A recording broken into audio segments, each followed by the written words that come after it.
Hello and welcome back to the Money Bear podcast. I'm your host, Chloe Daniels, better known as Clo Bare, money coach on the internet. And I just realized my microphone's not connected. Let's try this one. Okay. Now it is connected. In the background, if you guys are watching our YouTube channel, which shout out to the 4 of you who do, my cat Cash is it's like licking his bowl clean. So we might get a little Cash action today. I'm not sure if he's in the mood to like go take a nap or something, but we'll see. We'll see. He has a tendency to just like come over to my laptop and like lay down on the keyboard. The audacity of cats. Like, where do kittens get all of their confidence? They're so confident for having such little life experience. But I guess, you know what? I guess that's what made us confident in our youth too. Those children out there with all the confidence in the world, with no life experience. And then it all gets slowly torn away from us. I'm just kidding. I'm a pretty confident person these days, I would say.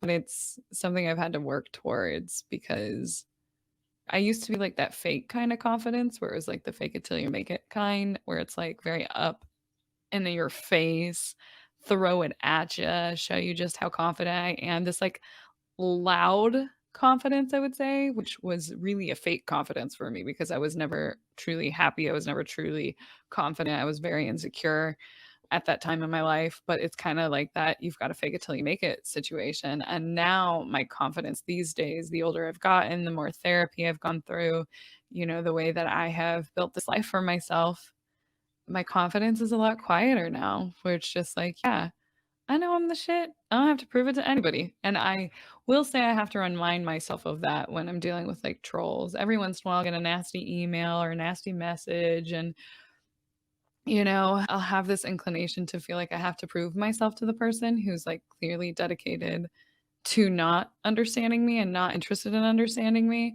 And it's not like I have to prove myself to anyone or make anyone understand me. But in those instances, I still get like that initial trigger that's like, go prove yourself to this person. Tell them what a good person you are. And it's like, no, I let my results speak for itself. And can you guys hear him scratch? We're getting some ASMR, some Cash scratching on his scratching cactus back there. See, we should have known from the beginning that I was planning on moving to Tucson deep down in my heart, since the very first toy I got Cash was a cactus. A cactus scratching. Okay, he's laying down, guys. He's laying down. We're fine. We're in the clear, I think. So, anyway, if you're new here, welcome back. Or I guess if you're new here, it's not a back, but welcome to the Money Bear podcast.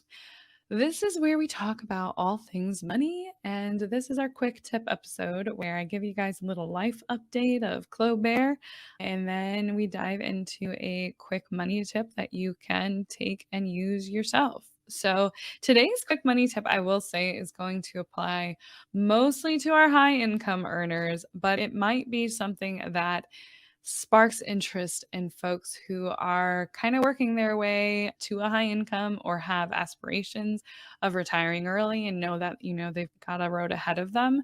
Today, we're going to be talking about the 60-30-10 rule budget. And it will probably turn off a large portion of you because it's extreme. I'm not going to lie, it is extreme. But we'll talk a little bit about why it's extreme here in a few. And this is not my favorite budget. Let me tell you that. This is just a budget to help people retire faster, pay off debt faster, be work optional faster. But before we get to that, we'll do a little life update. So if you've been following me on my Instagram stories, I'm recording this on April 10th, and last week I was in Mexico for my brother's wedding. And this is something that has been in progress, a work in progress for almost 2 years, I want to say. They got engaged about 2 years ago. And from the second that they got engaged, I just couldn't wait for the wedding because they're such a fun couple. Their friends are so nice. It's just it's our first family wedding. And so I was just excited for it. And it lived up to the expectations. I didn't think I'd be going to the wedding sober, but it ended up being an even better experience because I was sober. So it was all in all a wonderful week spent in Mexico with my boyfriend. He was the life of the party at the wedding. and we got to do some fun adventures like ATVing and jumping into some cenotes while we were there. So it was a really good time. I think it was the first time in a while that I've taken a real break. Like all I did last week was honestly, all I did was post on Instagram. And even then, I only posted once a day. So it was a pretty easy week for me. And I haven't done that in a while. So it was nice. I feel rejuvenated. Some things that I had been waiting on to finish are now finished. And so I'm just feeling like, okay, things are a little calmer at the moment, knock on wood. So I'm feeling good, feeling refreshed. And yeah, just definitely thankful for my sobriety. I feel like my sobriety allowed me to be more present at the wedding more than I ever have been at that kind of event before. And going to an all inclusive resort was also like a scary challenge for me because in the past, all inclusive resorts were really centered around drinking. It's like, you go and you show up and you get a drink at the pool and then you get a drink by the beach and then you just drink all day long and then you drink all night long and then you repeat the process in the morning. And I have never gone to a resort, an all-inclusive resort, sober. And doing it the first day was hard because it was like my initial desire was to do what I always do, is just to get a drink and like join the fun. But after the first night where I was sober the entire night and the next morning I woke up without a hangover, without even like a little bit of fogginess, I was like, this is great. Even as we were sitting at breakfast, I just turned to my boyfriend. I was like, this is the first time I've ever been on an all-inclusive resort and not been hungover in the morning. Even if they were like small hangovers, it was such a good feeling to get to that point where it's like, yeah, I'm here. I'm awake. I'm present. There's nothing fuzzy. We did end up getting sick at the end of the trip. So, I still ended up having that experience. But for the majority of the trip, just feeling my best and feeling good, it was lovely. I didn't have any anxiety. I wasn't worried that I'd say something stupid to someone. I just overall felt really good. So I think my sobriety is here to stay, guys, because the benefits, they're just so clear to me, and also telling you guys about it helps me stay accountable, but I'm just happier without it. And I actually had more fun without it because there wasn't this constant anxiety of like, well, what am I going to do if I'm hungover tomorrow? Or is this enough to drink? Or I'm too tired. I got to keep the buzz going in order to stay awake. Like there was none of that. And that just made me have a really good time. And I did have a good time. I was dancing my butt off to the point where I was literally sore head to toe the next day. And like people, I'm sure at the wedding assumed I was intoxicated. I was not. I was sober as a nun. I was like, think real fast. What's something that's really sober? A nun or a funeral.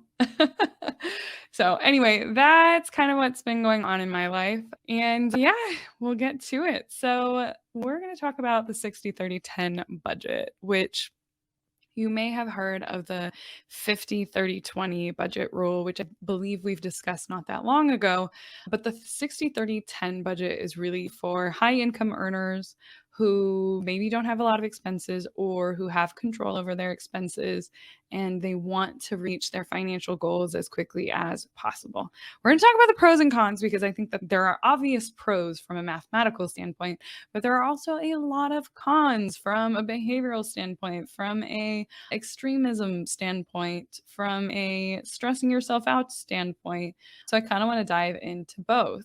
So the idea behind the 60-30-10 budget rule is that you are investing or saving about 60% of your income. You heard me right. Not 50%, not 30%, not 20%, 60 freaking percent. Everybody immediately signs off and closes this podcast because they're like, that's impossible, Chloe. But I just want to talk about the rule. I'm not suggesting this rule. I'm more giving it to you as something to think about and something to realize there are people out there who are doing it. And sometimes hearing that can encourage you to save just a little bit more. If this person's doing 60%, then I could do 15. It's kind of like realizing this extreme exists so that you can then dial it back to whatever works for you and or be inspired. This is how I got into finance. Was I was so impressed and inspired and in awe and jealous of people who were able to do this kind of thing in order to retire really early. So anyway, back to it. So the 60% of the 60 rule is that 60% should be saved or invested. 30% should be used for things like housing and food, those essential things. And then 10% should be used for discretionary spending. So, like travel, shopping, subscriptions that you aren't like a necessity, things along those lines. This, it kind of like flips what we think of our income and our spending ability on its head. It's saying, no, the only thing that's available in your paycheck to spend is 40% of your paycheck. Everything else needs to be invested. Now, conventional investing advice is usually like you should be investing anywhere from 10 to 20% of your paycheck, depending on what your goals are. The 60% is clearly an extremely ambitious allocation, one that most people are not going to be able to do. I don't even do 60%. I think the most I ever was able to get to was like 50%. Maybe at times in my journey, I was up all the way up to 60%, but that's because I was making a lot and I was decreasing my expenses as much as possible. But I do recognize, and I'll say it over and over again, that it's not a realistic goal for everybody. But the idea behind it is for folks who are really ambitiously attacking some kind of goal. And it may be that this is a rule that you use for a season of your life. Like I said, there were a couple of years where I was extremely frugal, even though I was making more money than I ever had before. But I was extremely frugal so that I could live off of 50% of my income so I could invest and save the other 50% of my income. I only did that for like 2 years, guys. Imagine what could happen if you decided to take a rule like the 60/30/10 rule, obviously adjust it in a way that works for you, but really beef those investing and saving goals up to the extreme just for the short term while you're saving for a big goal, while you're trying to catch up on your retirement, while you're trying to do a combination of retiring earlier, get on the fast track. We know that if you're able to get $100,000 invested by the time you're 30 years old, you're going to have millions in retirement no matter what. But if you're 28, 29, 20, 30, 31 and you're like, "Oh shit, I'm not there yet and I need to like do as much as I can for the next couple of years so I can chill out a little bit later on in life." This is the kind of like rule that will be helpful for achieving those goals. So, because we know that saving those large quantities early on in our investing career can be so impactful and make our journey a lot easier, well, this may be something that you want to consider. And what I really like about it is that you have to really look at your values. You have to, like, if you're trying to live off of 50% of your income or 40% of your income or whatever the amount that it is, you're really going to look at your expenses. Like, I have never cut so much. Had you tell me at the beginning of my like frugality experience that I was eventually going to be able to live off of 50% of my income, I would have never believed you. I would have been like, there's no way. I've already cut back everything that I can. Do you want me to live off of rice and beans forever? Do you want me to like, like suffer? But the thing is, I really got clear on what I valued the most, and I allowed myself to spend money on the things that I valued while cutting back like ruthlessly on everything else. And so I kind of like it in terms of like going to one extreme only to eventually pull back and find your happy medium. Do I think that this is a sustainable long-term rule?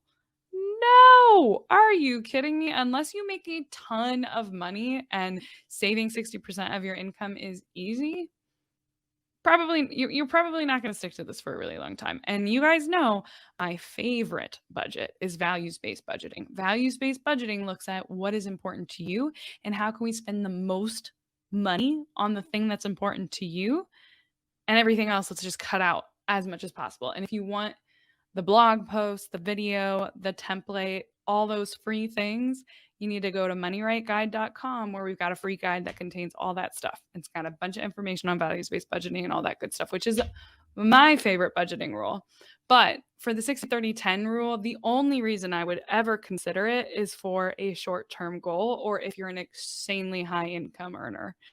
So again, because even if we're looking at like, let's say you have $5,000 a month of income that comes straight to you, 60%, $3,000 of that would be going towards your savings and investments. That means you have $2,000 left over to dedicate to your things like needs and discretionary spending. That's not much unless within that 60% you're including like your student loan payments, which I would allow. I think like when I was saying I was living off of 50% of my income, I was including my student loan payments in there because it's like that wasn't money I was spending, it was money I was essentially paying down my debt on. So it was like it was going towards my financial goals. So that 60%, let's look at it as like all your financial goals, all the money that's going to your financial goals. Well, 3,000 is automatically going to that. That means you've got $2,000 left for your needs and for discretionary expenses. So $1,500 for needs and $500 for discretionary expenses. That you better hope your rent is cheap. Like that's that's not much. It's not much. So again, that's why I'm like, I really don't think that this would work for most people, but seeing it as a possibility, seeing it as a way to like kind of ruthlessly attack your income, your spending, like it is motivating in its own way. And for me, it was really motivating. For me, the goal of living off of 50% of my income, it motivated me to cut out stuff that I wouldn't have never considered cutting out, like selling my car, like staying in a smaller apartment, staying with roommates, all of those things. I would have never even considered that if I didn't have this super aggressive goal. And then the other thing that it helped me with was I became obsessed with making more money. I was constantly trying to increase my income in order to meet that 50% goal because it was like, well, there's only so much I can do in terms of cutting back on stuff. But in terms of increasing my income, there's a lot I can do here. So, in terms of helping motivate you, I think it's a tool for that, honestly. It's how far can you take this? How far can you go? Now, the dark side of the 60-30-20 rule is we've already kind of, talked about it a little bit, but for a 60-30-10 rule, it's a bit extreme. You can't stick to it forever. And in fact, it may give you anxiety trying to even stick to such a goal like that. So, how do you adjust it according to you? Well, maybe it's 20% for saving and investing. Maybe it's 30%. Whatever makes sense for you, but isn't going to be like this stressful thing all the time. There's good pressure and bad pressure, and it's sometimes a thin line between the two. The good pressure is the kind that motivates you to do more, that makes this feel like a game, that makes it feel like this just challenge you got to figure out in order to achieve. That's how it felt for me for 2 years when I was really focusing on saving or investing half of my income. But eventually I got tired of it. I wanted to live my life. I wanted to be able to do both. And so now I do both, but it's because of those core years of really buckling down that I was able to see such quick progress in such a short period of time. So again, you got to be careful and make sure that you're not stressing yourself out just to stress yourself out. But if you see this and you're like, "Ooh, that's cool that people are doing that," or "Oh, I really want to retire quickly," use this as motivation. Use it as a goal. Set something that feels like an impossible goal just to try to get as close to it as possible. I promise you, you will be blown away by what you can actually achieve when you set those hard goals, when you look at like when you have that set in your brain, you just think differently. You just approach things a little bit differently, knowing like, I'm trying to save 50% of my income. So we're going to have to say no to getting nails done this month, whatever it is for you. So, anyway, I hope I didn't completely lose you guys with this rule, but I like talking about it from a standpoint of motivation because I think from a motivation standpoint, giving yourself a rule like that can be a game changer. So that's all I got for you guys this week. Let me know what you think of the 60-30-10 rule. Is this something you would ever try? What would be your version of it? Like, what do you think you could do? What do you think is achievable for you? About that over at the Money Bear on Instagram, or you can always DM me at Clo Bare Money Coach on Instagram as well. And I'll see y'all next week. Bye-bye. Thank you so much for listening to the Money Bear podcast. If you've made it this far, do us a favor, take 2 seconds, rate, review, and subscribe. It seriously means the world to me. And if you just take a sec to do that, I will appreciate you endlessly. And if you do, let me know on Instagram and I'll thank you personally. So, got that. And of course, since we were talking about anything financial on this show, please note that nothing on this show is intended as financial advice. I don't know you, unfortunately. And because of that, I cannot tell you what to do with your money. You got to work with a financial professional who knows your situation, who is preferably a fiduciary. And keep in mind that everything that we talk about on this podcast is for education and entertainment purposes only. It's all my opinion. So, there's that. If you want to see our full terms and conditions, head on over to the show notes. And while you're there, we've got free resources for you to get started on your money journey down in the show notes as well, including a free guide to help you with your budgeting templates and budgeting tutorials and investing 101, understanding the different accounts that are out there. All that good stuff is inside of my free guide, which is also available at thelazyinvestorscourse.com/guide. And if you're ready to take our relationship to the next level, I am also hosting a monthly investing class. And that investing class, you can find the times we're offering it this month at thelazyinvestorscourse.com/webinar. That link is in the show notes as well. And that's where you have the chance to meet me live and ask those money questions live. It's a good time. We've had over 20,000 people as of recording this join or register. And yeah, it's always nice to meet you guys. So I hope to see you there. Again, all that is available down in the show notes. So thank you again for coming and listening. I appreciate you, and I'll see you next week.